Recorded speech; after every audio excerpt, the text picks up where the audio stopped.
Hello and welcome back. I am Vandana and we are learning Computer of Class 7. This is EduWrite series by Amit Publishing House and here is the book Codecraft Creative Learning of Computers. Today we are going to start with chapter number 2. Let's know about formulas and functions in Excel. So here in this chapter we are going to learn about formulas and functions which we use in Excel. Let's move on to the core concepts. So on completion of this chapter you will be able to know, इस chapter के complete होते ही आप क्या क्या चीज़ें समझ जाएंगे. You will be able to know about working with formulas, formulas के साथ कैसे काम करना है, cell ranges, cell references, functions, formula errors. Let's move on to warm up exercise that is given here. Write down the steps to start Excel 2021. So for this first we will go to start. Then we will go to all programs, then we will search MS Excel 2021 there, and then when we will click on this icon and this program will open. So formulas are the user defined instructions to perform calculations. Formula क्या है? ये user defined instructions हैं जो कि calculation को perform करने के काम आते हैं. And whereas functions are the predefined or inbuilt formulas. ये जो functions हैं ये पहले से बने हुए inbuilt formulas हैं that are there in Excel by default, जो Excel में पहले से होते हैं. तो ये है difference दोनों के बीच में. formula क्या होता है? ये user defined instructions होते हैं जिसकी ज़रूरत पड़ती है calculation करने के लिए. उसी तरीके से functions क्या है? ये predefined या inbuilt formulas हैं जो कि पहले से आपको Excel में मिलते हैं. Let's move on to working with formulas. So कैसे हम formulas के साथ काम कर सकते हैं? This we will learn. So formulas are used to perform calculations such as addition, subtraction, division and multiplication. So ये सारे जो mathematical calculations हैं इनके लिए हमें formula की ज़रूरत होती है. A formula establishes a relationship between two or more cells. ये क्या formula क्या करता है? दो या उससे ज़्यादा cells के बीच में एक relationship को develop कर देता है. It is an expression that can include cell addresses, numbers, arithmetic operators and parentheses. इसमें जो है ये सारी चीज़ें included होती हैं. Cell address हम यहाँ लिखते हैं, numbers लिखते हैं, arithmetic operators लिखते हैं और parentheses लिखते हैं. Using it, you can perform simple as well as complex calculations. और इसको use करके हम simple calculations तो कर सकते हैं, उसके साथ साथ हम complex calculations को भी बहुत आसानी से कर सकते हैं. A formula must begin with an equal to sign. Formula को हमेशा equal to sign के साथ लिखना है and it should be followed by cell references and operators. तो इसके बाद is equal to sign के बाद जो है आपको cell references और operators लिखने हैं. It may contain a few or all the following elements. या तो इसमें आपको थोड़े या फिर ये सारे elements मिलेंगे. पहला आता है references. So a reference is a cell or range of cells. Reference क्या है? ये cell है या फिर groups है cell का that you want to include in your calculation, जिन्हें हमें अपने calculation में include करना है. Next है operators. So operators are the symbols, जो भी हम symbol use कर रहे हैं अपनी calculation में, जैसे plus, minus, multiply, divide, module, जो भी हम यहाँ पे सिंबल यूज कर रहे हैं that specify the operation to be performed, जो बताते हैं कि कौन सा जो है ऑपरेशन यहाँ पे परफॉर्म करना है. फिर आते हैं constants. So constants are numbers or text values that do not change. constant क्या है? ये numbers होते हैं या फिर text value होते हैं जो नहीं बदलते हैं. function आते हैं so predefined formulas in Excel. So जैसे कि अभी हमने पीछे भी पढ़ा था कि functions क्या है? ये predefined formulas हैं Excel में. So यहाँ पे आप देख सकते हैं एक जो है हमें प्रॉब्लम दी गई है जिसमें जो है सबसे पहले जो है हम is equal to sign को यूज़ करते हैं. फिर हमने जो है सेल एड्रेस डाला यहाँ पे जैसे A2. फिर हमने यहाँ पे मैथमेटिकल ऑपरेटर्स को यूज़ किया जैसे plus, B2, multiply, 5, minus, sum of E3 and E5. सो ये जो है ये क्या है 5 नंबर जो है यहाँ कांस्टेंट है, E5 E3 क्या है ये रेंज है एंड ये जो सम है ये इनबिल्ट फंक्शन है। सो ऐसे ही हम लिखते हैं, किसी भी प्रॉब्लम को सॉल्व करना हो तो हम ऐसे ही उसके फॉर्मूला को लिखते हैं। नाउ यूजिंग अ फॉर्मूला, कैसे हम फॉर्मूला को यूज कर सकते हैं? So there are 2 methods to enter formula in a cell. Cell में एंटर करने के लिए 2 मेथड्स दिए गए हैं। फॉर्मूला को कैसे हमें यूज करना है उसके 2 मेथड्स हैं। पहला है entering formula in a cell directly, या तो हम डायरेक्टली सेल में डाल देते हैं फॉर्मूला को, या फिर हम क्या करते हैं entering formula in the formula bar, या तो हम फॉर्मूला बार में फॉर्मूला को डालते हैं। तो 2 जगह हम ये कर सकते हैं। Now let us learn to use both the methods. अब दोनों मेथड्स को कैसे यूज करना है ये हम पढ़ेंगे। So entering formula in a cell, cell में कैसे फॉर्मूला डालना है? So to enter the formula directly in a cell we have to follow the given steps. सबसे पहले हमें डेटा को एंटर करना है, जैसे कि आप यहाँ देख सकते हैं।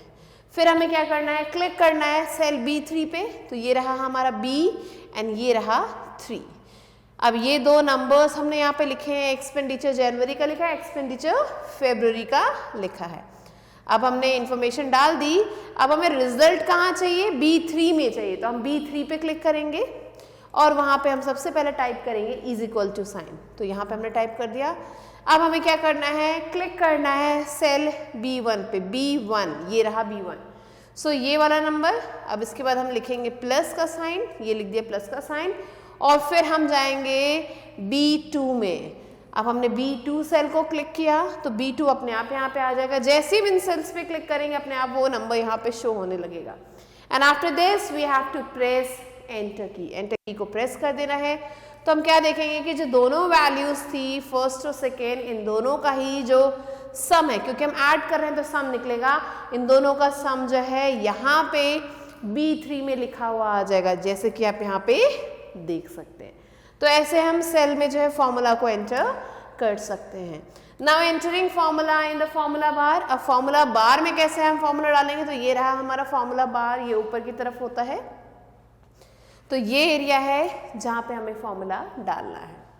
सो हमें क्या करना है, सेम चीज़ करना है, हमें डेटा को वैसे ही डालना है जैसे हमने पहले डाला था। फिर हमें जो है क्लिक करना है सेल B3 पे, फिर हमें क्या कर देना है, क्लिक कर देना है फॉर्मूला बार पे। नाउ अब हमें वहाँ पे जो है इक्वल टू को टाइप कर देना है, और जो फॉर्मूला था B1 प्लस B2 इसे टाइप करना होगा, ये भी हम टाइप कर देते हैं। फिर हम एंटर की को प्रेस करेंगे तो क्या होगा, वहाँ पे फॉर्मूला लिखा हुआ जाएगा एंड जो रिजल्ट है वो हमें B3 में दिखाई देने लगेगा। Next, using formula with text. अब टेक्स्ट के साथ फॉर्मूला को कैसे यूज कर सकते हैं? So you can also perform addition on character and string data types. हम जो एडिशन है वो कैरेक्टर पे और स्ट्रिंग डेटा टाइप्स पे भी परफॉर्म कर सकते हैं।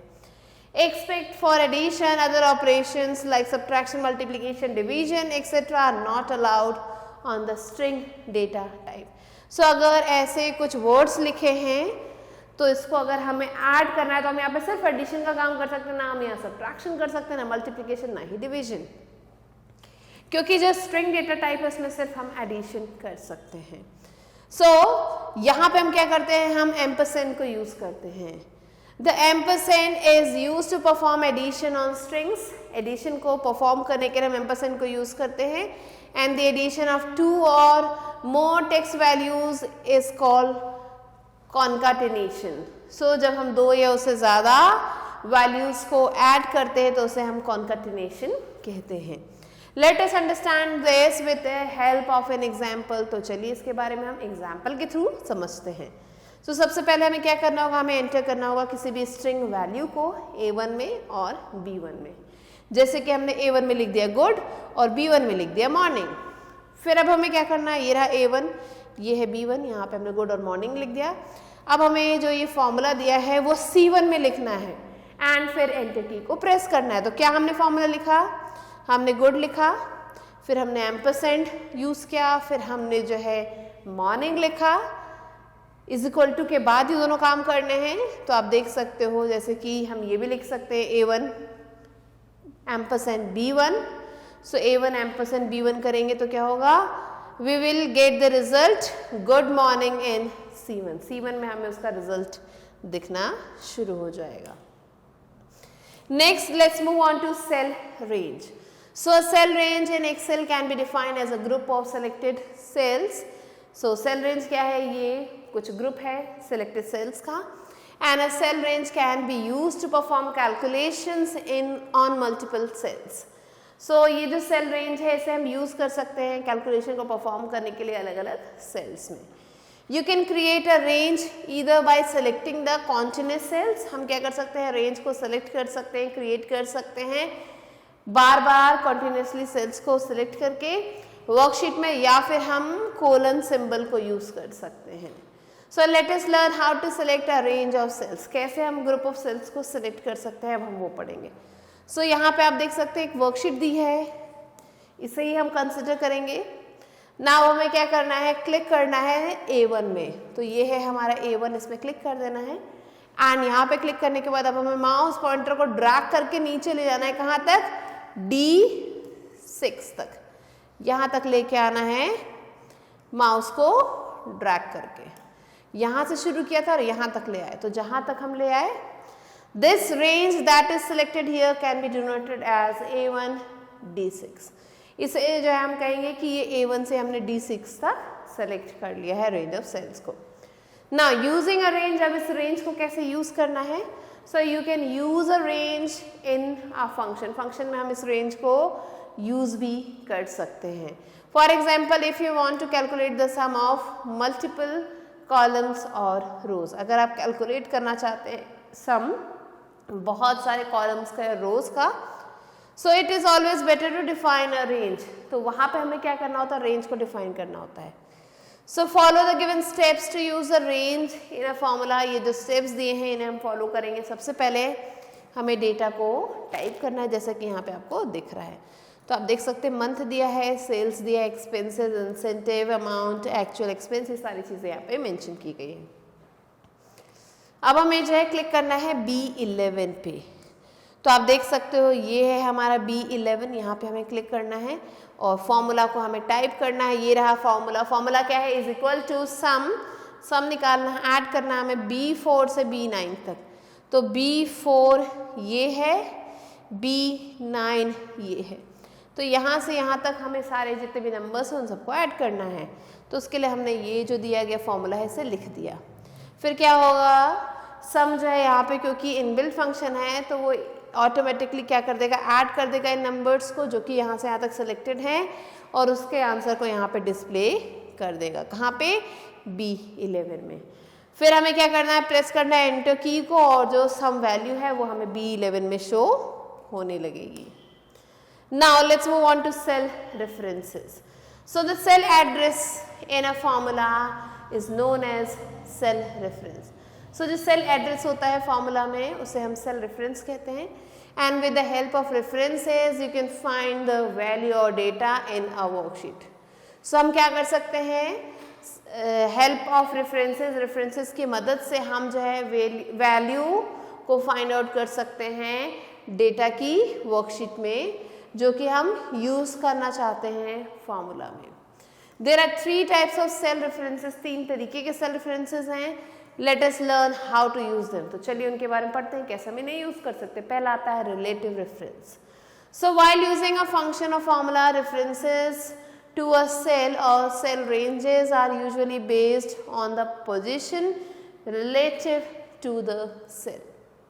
So जब भी हम फंक्शन को यूज़ करते हैं या फॉर्मूला को यूज़ करते हैं, जो रेफरेंसेस हैं सेल के या सेल रेंजेस के, वो किस पे बेस्ड होते हैं, वो पोजीशन पे बेस्ड होते हैं उस दिए गए सेल के.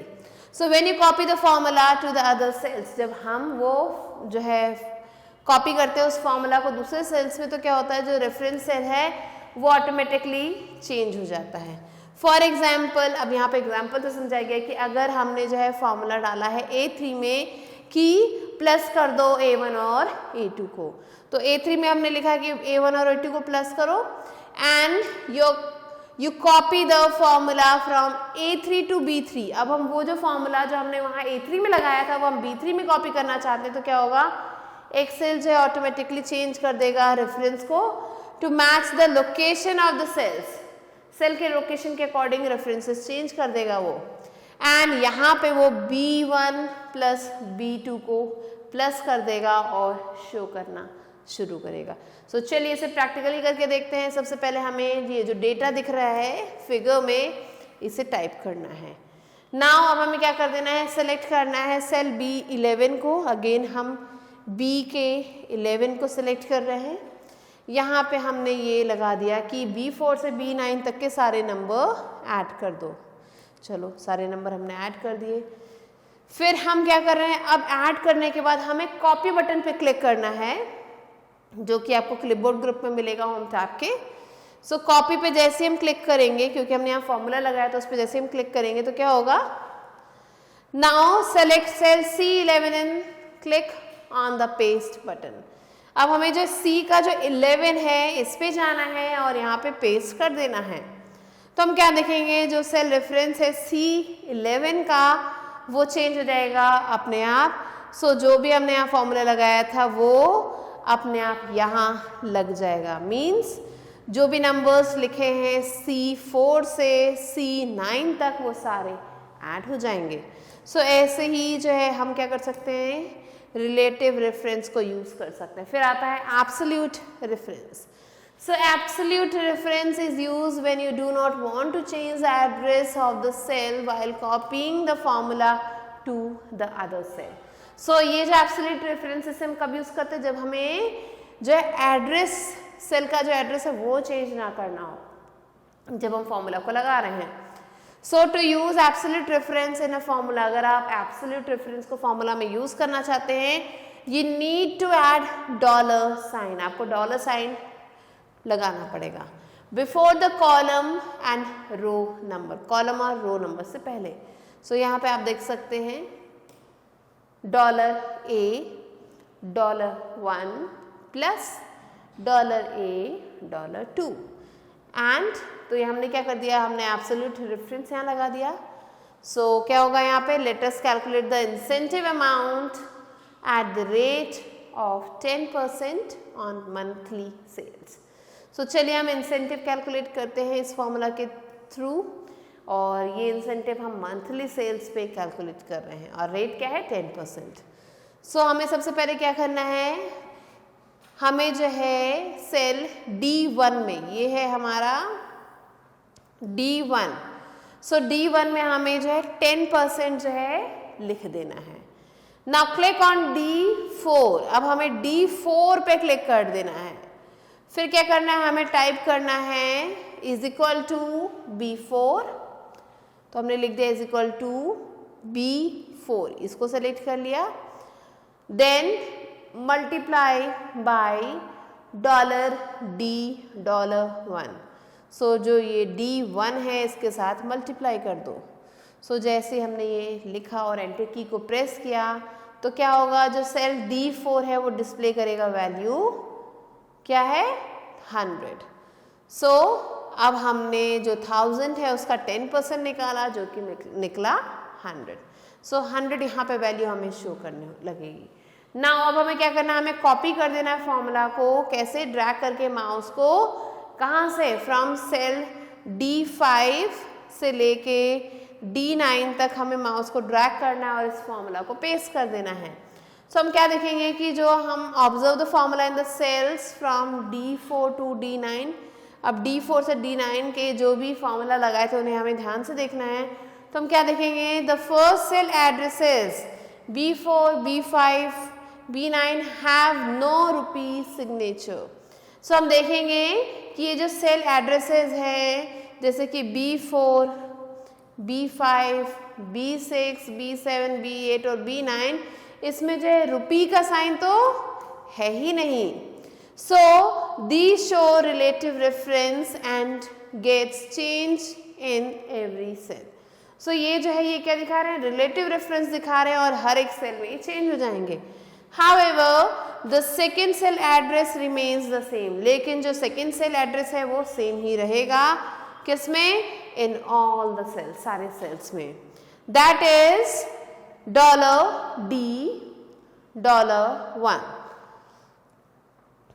This shows the absolute reference. तो ये क्या दिखाता है, यहाँ पे ये एब्सोल्यूट रेफरेंस को शो करता है। Next, let's move on to mixed reference. So it is a combination of relative and absolute reference. ये दोनों का ही मिक्सचर है, relative और absolute का. And in this type of reference, either the row or the column must remain fixed. अब इस reference में क्या होता है, इस रेफरेंस में जो रो है या जो कॉलम है वो क्या होता है, दोनों में से कोई भी एक फिक्स रहता है। सो यहाँ पे हमने $A1 plus $2 is an example of mix reference. तो $A1 लिखें, उसके साथ हमने प्लस कर दिया $2। ये क्या है, ये एग्जाम्पल है मिक्स रेफरेंस का। Now let us use mix reference to calculate the actual expense. Actual expense को कैलकुलेट करने के लिए हम मिक्स रेफरेंस को यहाँ पे यूज करेंगे। सो सबसे पहले हमें क्या करना है, we have to type 50 in cell D2। So D2 यहाँ पे हमें 50 को टाइप कर देना है। Now click on sale E4। अब हमें जो है E4 पे क्लिक कर देना है यहाँ, और ये जो फॉर्मूला दिया है इसे टाइप कर देना है। Now after typing this formula press the enter key को प्रेस कर देना है। You can further calculate the actual expense for the other cells by dragging the mouse pointer to the desired range when it changes to the plus symbol. So हम क्या कर सकते हैं, आगे जो है कैलकुलेट कर सकते हैं एक्चुअल एक्सपेंस को दूसरे सेल्स के कैसे ड्रैग करके माउस को दिए गए सेल रेंजेस पे, जहाँ पे हम देखेंगे कि जब ये प्लस का साइन हमें दिखने लगेगा तो हम इसे इजीली ड्रैग कर सकते हैं। Next, after learning about these references, let's move on to functions. So functions are the predefined formulas in Excel to perform both simple and complex calculations. जैसे कि हमने पढ़ा था कि functions क्या हैं, ये predefined formulas हैं जो Excel में पहले से रहते हैं, जो simple और complex calculations दोनों को करने के काम में आते हैं। So functions save time and eliminate the chance of writing wrong formulas. Functions क्या करते हैं, टाइम को बचाते हैं और गलत फॉर्मूला हम ना लिखें इससे भी हमें बचाते हैं। They accept arguments and return values. ये आर्ग्यूमेंट्स को एक्सेप्ट करते हैं, वैल्यूज को रिटर्न करते हैं। Arguments are the input values to functions. Arguments क्या है, ये इनपुट वैल्यूज है फंक्शन के। And they can be numbers, text etcetera. ये नंबर्स हो सकते हैं, टेक्स्ट हो सकते हैं, एंड ये जो है पैराथीसिस के अंदर बंद रहते हैं। Functions begin with the equal to sign followed by the function name. ये जो functions हैं ये शुरू होते हैं equal to sign के साथ और इसके बाद function name लिखा आता है, and then the list of arguments separate it by commas within the parentheses. और उसके बाद जो list of arguments है वो लिखा आता है जिन्हें हम commas से separate करते हैं parentheses के बीच। सो फॉर एग्जाम्पल आप देख सकते हो इज इक्वल टू, फिर फंक्शन नेम लिखेंगे, फिर आर्ग्यूमेंट 1 लिखेंगे, फिर कॉमा लगा के आर्ग्यूमेंट 2 लिखेंगे, फिर हम लिखेंगे आर्ग्यूमेंट 3 एंड सो ऑन, और इसे हम बाकियों को लिखेंगे पैराथीसिस में। So there are some rules to use a function. कौन कौन से रूल्स हैं, let's see. So you must follow the given rules to use the functions in Excel. Excel में ये जो रूल्स दिए हैं इन्हें हमें फॉलो करना है। पहला कहता है all Excel functions must begin with equal to sign. जितने भी एक्सेल फंक्शंस हैं वो इक्वल टू साइन के साथ शुरू होने चाहिए।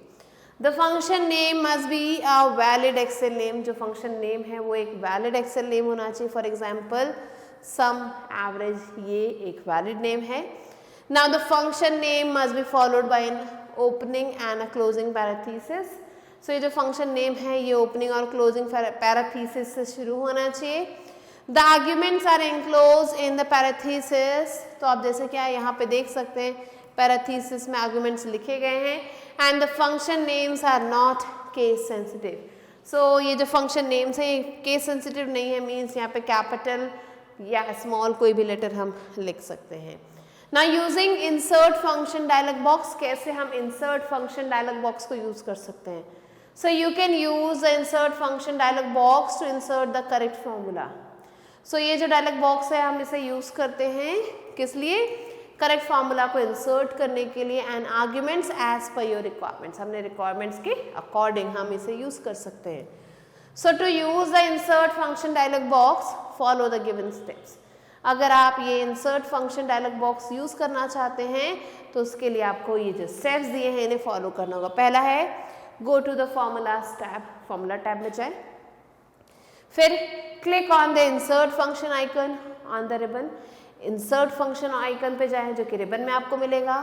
फिर the insert function dialog box appears as shown, जैसे कि यहाँ पे आपको दिख रहा है इंसर्ट फंक्शन का ये जो डायलॉग बॉक्स है ये आपके सामने आ जाएगा. Now type a brief description of the operation that you want to perform. अब जो भी आपको परफॉर्म करना है उसका एक ब्रीफ डिस्क्रिप्शन यहाँ पे दे through functions in the search for a function text box. तो यहाँ पे मिलेगा हमें search for a function text box, उसमें से हम इजीली चूज भी कर सकते हैं.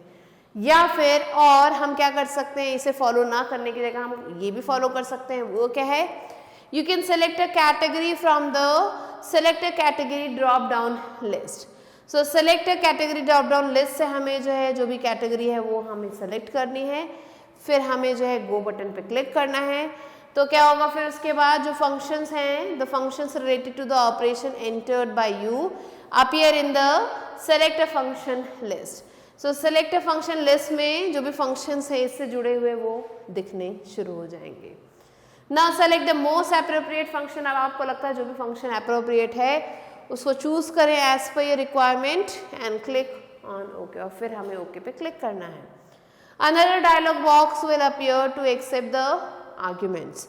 एक दूसरा डायलॉग बॉक्स खुलेगा जिसमें जो भी आर्ग्यूमेंट्स हैं वो सारे आएंगे related to the selected function, उस फंक्शन से जुड़े हुए. Insert the appropriate values there, जो भी वैल्यूज है वो वहीं पे आप डाल दें and let the function perform the operation, और फंक्शन को अपना काम करने दे.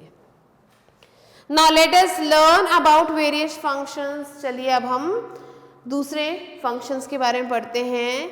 And categorize according to their types, जिन्हें उनके टाइप्स के अकॉर्डिंग कैटेगराइज किया गया है.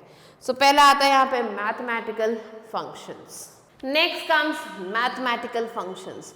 So in the previous section you have already learned how to use the sum function. Previous section में हमने already पढ़ा था कि कैसे हमें sum function को use करना है. There are various other mathematical functions that can be used in Excel. बहुत सारे दूसरे mathematical functions हैं जिन्हें हम यहाँ पे Excel में use कर सकते हैं. The following table summarizes the most commonly used mathematical functions. यहाँ पे जो टेबल है वहाँ पे हम देख सकते हैं सबसे ज़्यादा commonly यूज़ किए गए कौन कौन से mathematical functions हैं, उनके uses क्या हैं और examples भी दिए हुए हैं. So चलिए let's move on to these functions. तो पहला function है sum, जिसमें हम addition करते हैं.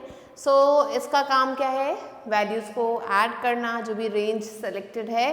एंड ये इसका एग्जाम्पल है जिसमें हम इज इक्वल टू करके सम करके नंबर्स लिख सकते हैं और पैरेंथेसिस में और कॉमा लगा सकते हैं एंड रिजल्ट हमें मिलेगा which is shown here.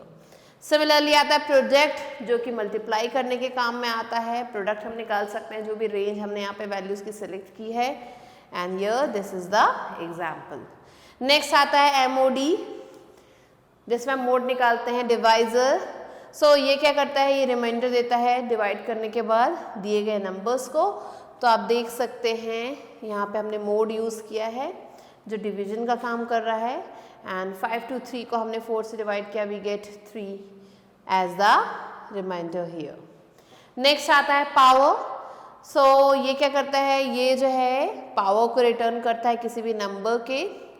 It returns the power of a number to another number represented by exponent. Exponent को represent करता है और power देता है. तो आप देख सकते हैं 10 to the power 3 था यहाँ पे. So the answer is 1000. फिर आता है इवन नंबर. ये इवन नंबर्स के बारे में बताता है. नियरेस्ट इवन नंबर जो है ये राउंड ऑफ कर देता है दिए गए नंबर को और उसे नियरेस्ट इवन नंबर तक ले आता है. तो यहाँ पे हमने लिख दिया कि even 67 and the result is 68. Similarly odd number आता है, ये राउंड ऑफ कर देता है दिए गए नंबर को नियरेस्ट ऑड नंबर तक एंड यहाँ पे हमने 66 लिखा था तो इसका ऑड निकल गया है 67. फिर आता है राउंड. तो ये क्या करता है, नंबर्स को राउंड ऑफ कर देता है स्पेसिफिक नंबर ऑफ डिजिट्स तक। तो हमने यहाँ पे ये नंबर लिखा है जो कि आप देख सकते हैं कितना बड़ा है, और इसको जो है हमने कह दिया कि राउंड ऑफ करना है। सो आप देख सकते हैं 2 डिजिट्स तक इसे राउंड ऑफ कर दिया गया है यहाँ पे।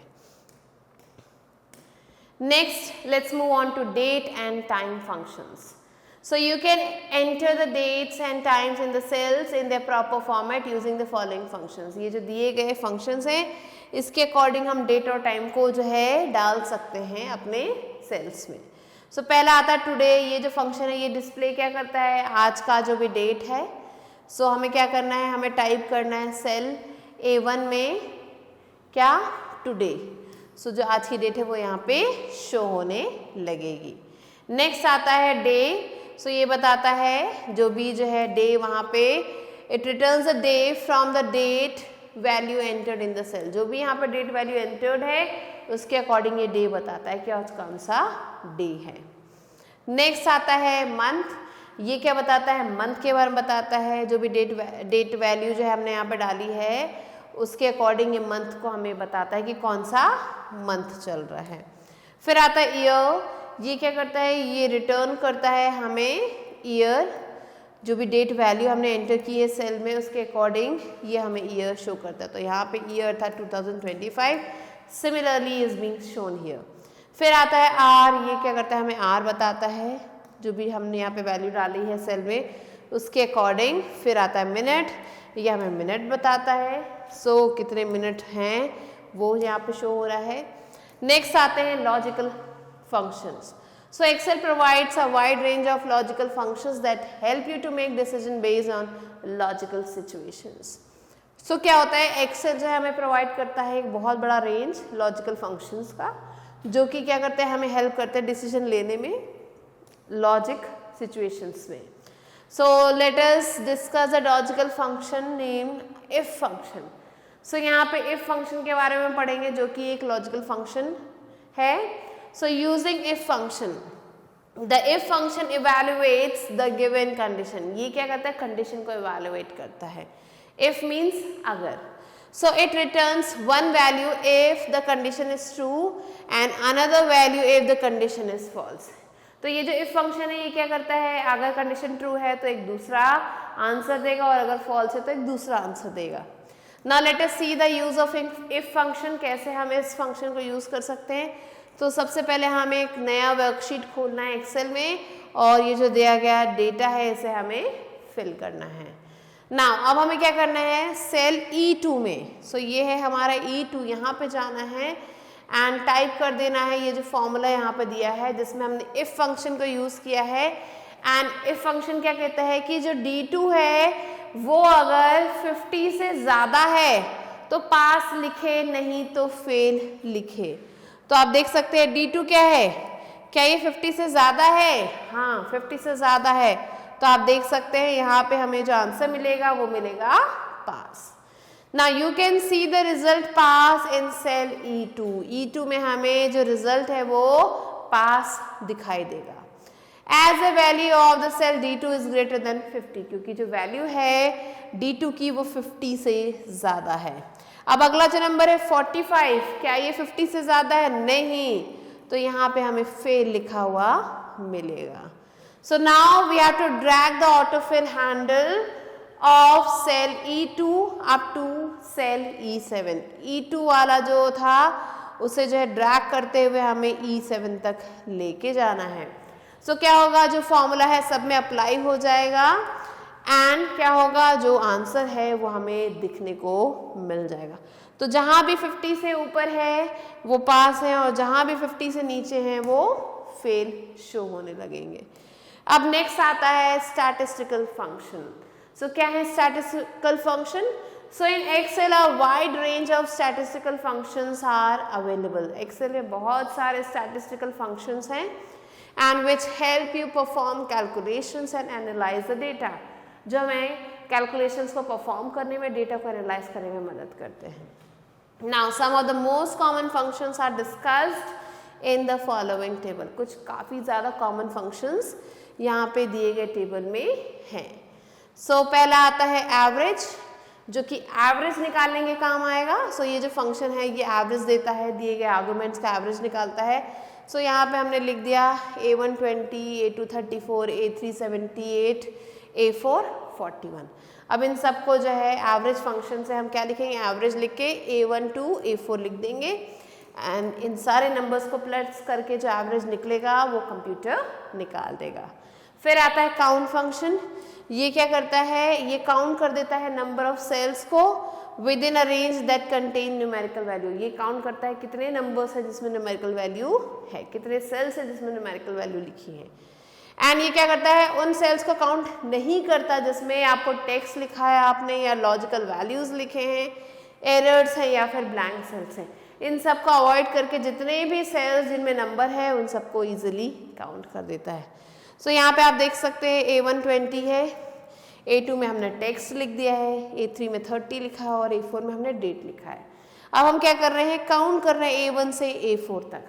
तो जब हमने काउंट किया तो आप देख सकते हैं रिजल्ट है 2, क्योंकि यहाँ पे सिर्फ A1 में और A3 में इन दोनों में ही न्यूमेरिकल वैल्यू है, बाकी में स्ट्रिंग वैल्यू दी गई है। फिर आता है मिनिमम और मैक्सिमम। सो ये जो मिनिमम है ये क्या करता है, सबसे छोटे नंबर को रिटर्न करता है, सबसे छोटी वैल्यू बताता है, और मैक्सिमम सबसे बड़ी वैल्यू बताता है। तो यहाँ पे आप देख सकते हैं बहुत सारे नंबर्स हैं A1 से A5 तक। सिमिलरली यहाँ पे भी A1 से A5 तक बहुत सारे नंबर हैं जिसमें 56, 34, 78, 41 और 90 लिखे हैं। तो जब हम मिनिमम का फॉर्मूला लगाते हैं A1 से A5 तक तो हम देखते हैं सबसे छोटा जो नंबर है यहाँ पे वो है 34, और जब हम मैक्सिमम का फॉर्मूला लगाते हैं यहाँ पे A1 से A5 तक तो जो सबसे बड़ा नंबर है वो है 90। तो ऐसे ये फॉर्मूलाज काम करते हैं। Next comes formula errors. So क्या होता है कि कई बार जो फॉर्मूलाज हैं उसमें हमें एरर मैसेज आता है, एरर शो करता है। अब क्या है ये errors, let's see. So in Excel if any formula is entered incorrectly, अगर एक्सेल में कोई भी फॉर्मूला इनकरेक्टली लिखा हुआ है, सही तरीके से नहीं लिखा है, गलत फॉर्मूला लिख दिया, तो क्या होगा, एक्सेल डिस्प्ले कर देगा एक error message rather than the proper value। Proper value नहीं शो करेगा, वो आपको एरर मैसेज देगा। So it also assists you in identifying and fixing the problem। ये आपको हेल्प करता है प्रॉब्लम को आइडेंटिफाई और फिक्स करने में। So some of the common errors along with their possible reasons are listed here। तो यहाँ पे कुछ errors, उनके reasons दिए गए हैं। So सबसे पहला error आप देख सकते हो, ये लिखा हुआ आएगा। So ये जो error है ये क्या बताता है, ये बताता है कि जो आपने जो उस सेल में जो लिखा है नंबर्स वो बहुत बड़े हैं और उसको प्रॉपर स्पेस नहीं मिल पा रहा है। सो इनफ स्पेस नहीं है उस वैल्यू के लिए क्योंकि नंबर काफ़ी बड़ा है। तो आप जैसे ही इसे ड्रैग करेंगे तो क्या होगा, ये एरर गायब हो जाएगा। नेक्स्ट आता है नेम एरर। ये क्या तब होता है, it tells us if incorrect formula is use. ये बताता है कि फॉर्मूला जो हमने यूज़ किया है वो गलत है। सो यहाँ पे आप देख सकते हैं ये नेम एरर यहाँ पे शो हो रहा है। फिर आता है वैल्यू एरर। ये बताता है कि जो हमने वैल्यू यहाँ पे डाली है वो गलत है। तो आप देख सकते हैं हाई लिखा है जो कि ये गलत चीज़ है, वैल्यू कुछ और होनी चाहिए, तो वैल्यू एरर यहाँ पे शो हो रहा है। फिर DIV 0 एरर। ये जो एरर है ये दिखाता है कि if the number is divided by 0 और एन एम्प्टी सेल। ये दिखाता है कि आपने जो नंबर है उसे क्या 0 से डिवाइड किया है या फिर वो एक एम्प्टी सेल है उसमें कुछ भी नहीं लिखा है। तो आप देख सकते हैं ये एरर हमें यहाँ पे शो हो रहा है। So this was the chapter. Now let's move on to try it out. So here what you have to do, what is the use of, क्या यूज है सम का। So sum is use for addition. Addition के लिए हम इसे use करते हैं जब हमें ऐड करने होते हैं कुछ सेल रेंजेस को। फिर जो डे है वो डे दिखाता है कि कौन सा डे है, जो दिए गए स्पेसिफिक वैल्यूज हमने लिखे हैं उसमें से डे को बताता है कि कौन सा डे है ये। Now let's move on to flashback time. So formulas are the user defined instructions to perform calculations, whereas functions are the predefined or inbuilt formulas that are there in Excel by default. Formulas are used to perform calculations such as addition, subtraction, division and multiplication, and a formula establishes a relationship between two or more cells. A formula must begin with an equal to sign or symbol and followed by cell references and operators. While using a function or formula, references to a cell or cell ranges are usually based on the position relative to the cell. When you copy the formula to the other cells, जैसे हम copy करते हैं formula को दूसरे cells में, the reference cell automatically gets changed. Absolute reference is used when you do not want to change the address of the cell while copying the formula to the other cell. So these are some of the important points that you have to remember. Now let's move on to book exercise, which is knowledge check. A exercise is mark the correct response.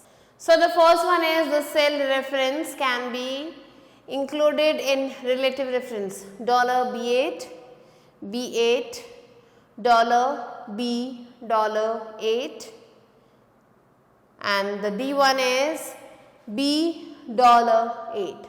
So here the correct answer is C, $B, $8. Now let's move on to second. An error occurs when the number is divided by 0. So is it first the B1, C1 or D1? So here the correct answer is C. Third, dash function finds the largest number in a range. Greatest, largest, max, none of these. Correct answer is max. Fourth one, formulas always start with plus sign, minus sign, is equal to sign or slash sign. Correct answer is equal to sign. Now let's move on to B exercise, which is gap fill exercise. So here the first one is a range in Excel can be defined as a group of selected cells. Second, addition of two or more text values is called concatenation.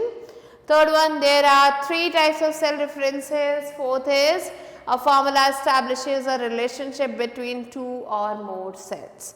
So these are the answers. Now let's move on to C exercise, which is true and false assessment. Let's move on to C exercise, which is true and false assessment. Here the first one is the count numbers function counts the cells in a range having numeric data. Yes, true. Second, the auto sum option is present in the editing group on the home tab. True. Third one, Microsoft Excel formulas can start with the plus sign. Yes, true. And there are 5 types of cell references. This is false. Now let's move on to D exercise, which is give appropriate responses to the questions. So the first question is, what do you mean by function, and name some of the commonly used functions. So the functions are the predefined formulas that are already in Excel, and some of the commonly used functions are sum, average, maximum and minimum. Now question number 2, what is the use of auto sum feature? So auto sum feature is used to automatically add the range of numbers. Next, question number 3, what is the cell reference? Mention its types. So cell reference is a combination of columns which contains letters and rows which contains numbers. So the types of cell references are relative, absolute and mixed. These are the 3 types of cell references. Question number 4, differentiate between relative, absolute and mixed references. So the relative reference, it changes with when they are copied to another cell. When we come to absolute reference, it remains fixed when we copy it to another cell, and the mixed reference, it is a combination of both the relative and the absolute reference, and in this one is fixed, the other one is not fixed. Means if the cell is fixed, the row will not be fixed. Now question number 5 is, what is formula? So formula is an expression that calculates a value in a cell, and it always starts with an equal to sign. So these are the answers that you have to write down. You can add some of your points, and with this we have completed the chapter. I hope you understood it. I will be meeting you soon with a new video and a new chapter. Till then, stay tuned and thanks for watching.